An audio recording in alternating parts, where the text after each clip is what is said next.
Nang laba ko og mga underwear og mga lampin, kay kamo walay tabang-tabang sa simbahan, nidawat ko og labada. Adunay istorya sa usa ka pari nga na-assign siya sa layo kaayo, usa ka isolated parish, no? Layo kaayo sa kabihasnan.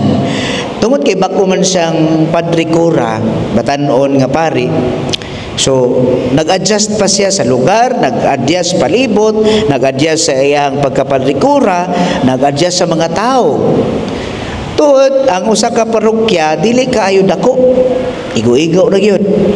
Unya, so pag-abot niya dito, nakita niya nga ang mga tao, dili kaayo inanaka, init nga mo simba, dili kayo dasig, medyo luya nga parokya. Guol kayo ang maong pari. Sa iyang pagkaguol, no, sige siya og apil sa mga tao nga hinaot, manimba mo, ari ka mo, kay na ako sa inyo ang bagong padrikura. So kinahanglan magtapok tapirmi, simba. Pila niya ka istorya ni ana, nagkadaghan ng mga tao, pero dili gyud kaayo dasig, kuwang. In short, mga kaigsuonan, iyang kinabuhi sa usa ka pari, wa gyud siya masustinto para mabarya niya tanan mga kinahanglanon. So sa iyang gihimo, mga kaigsuonan, sige siya apil sa mga tao, medyo ang mga tao dili man kaayo generous. So, ang mga tao gawas nga dili generous, magsigi pag yun og kanang gitawag og chismis.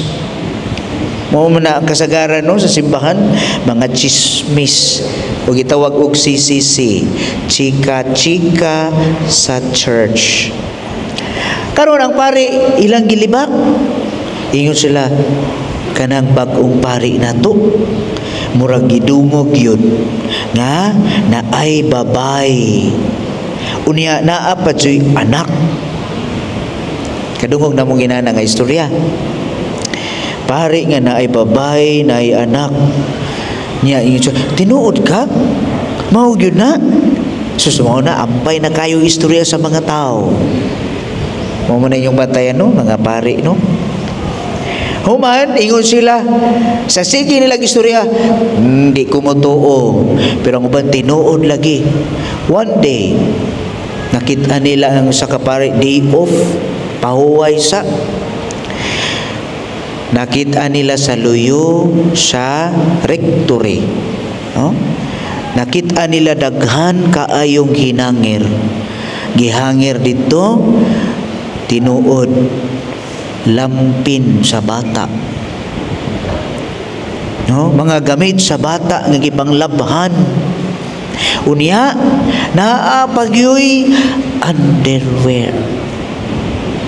Kadungog mo,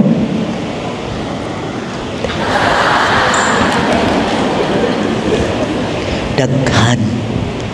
Suningon ang mga tao, hala, si Pater tinuod yun, gipang hay daghan.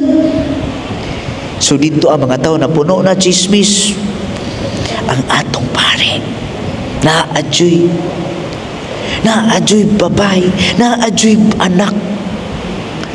So sang pare pagmisa niya, kadungog man siya sa istorya, pader gichismis na baya ka pader. So pag abot sa wali, ingon ang pare, unsa man inyohang balita? Tinuod, isugayo, nang laba ko og mga underwear og mga lampin, kay kamo walay tabang-tabang sa simbahan, nidawat ko og labada.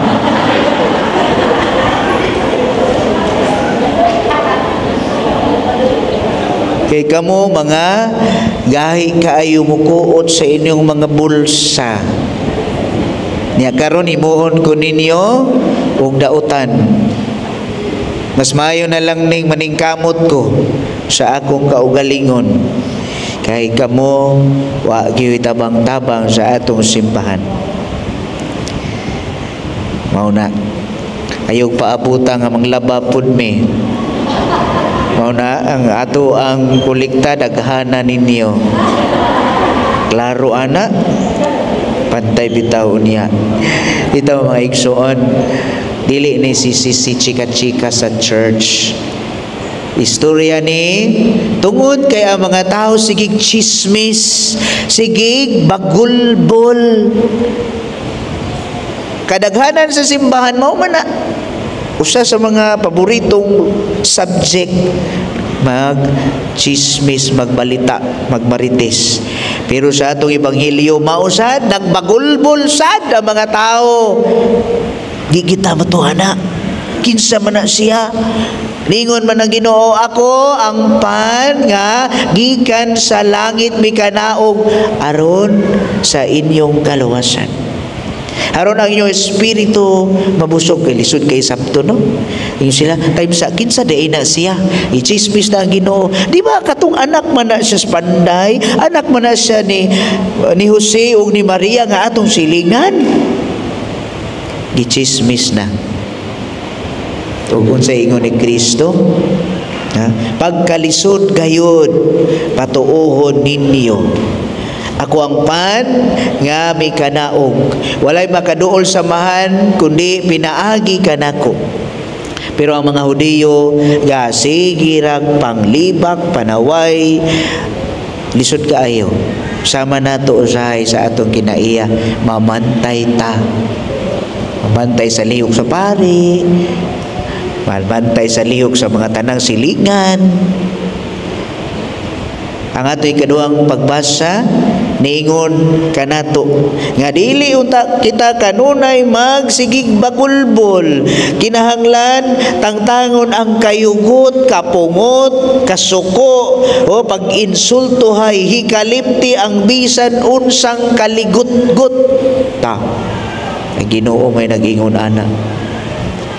Mao na kinahanglan ikaw nga sige og simba na siguro kay mga kapungot usahay makita man na sa atong mga dagway usahay magani kung taas-taas ng wali magbugot na dayon mo dugaya sining paria. Mao na ingon ang Ginoo kinahanglan ang atong ipakita paghigugmaay, pagsinabtanay, pagpasayloay. Bago raman kita nahuman sa atong kapistahan, wala magkukagreet ninyo, happy pista na atong tanan.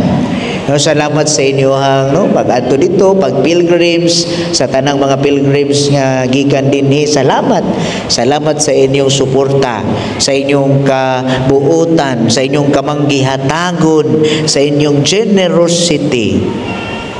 Nalipay gyud mi Father Wendell kay di lami manglaba. Kung buutan kaayo ning pagalipata manggihatagon. Salamat kaninyo. Hinaot padayon kamo no. Kay ang Dios mas maoy labing nahimuot kaayo sa inyong gibuhat. Mga igsoon sa pagpadayon nato niining Santos nga misa. Hinaot ta nga magpadayon kita sa ato ang mga nindot nga hiyas nga nasugdan. Pero kung naapatay nagpabilin nga mga kaguol, kasuko, diha sulod sa ato kasing-kasing, ato nang tangtangon kay dili ka na makatabang ka nato.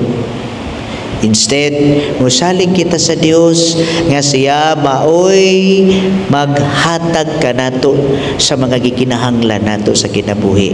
Ayaw palabig sapot, ayaw palabig kabalaka.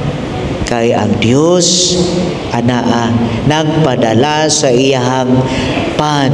Si Kristo mismo mao ang pan sa kinabuhi nga maoy atong giambitan nining Santos nga misa. Sa inyo ang matag-ari sa santos nga misa, hinaot sa pagpamauli ninyo, tinuod nga masinati ninyo ang presensya sa Dios. Sa dihang gidawat nato siya sa iyang pulong, gipaminaw diha sa pulong ni Kristo, ya siya mao ang pulong na himong tao, ug diha sa pagkalawat ang pan na himong lawas ni Kristo. Hinaot paunta.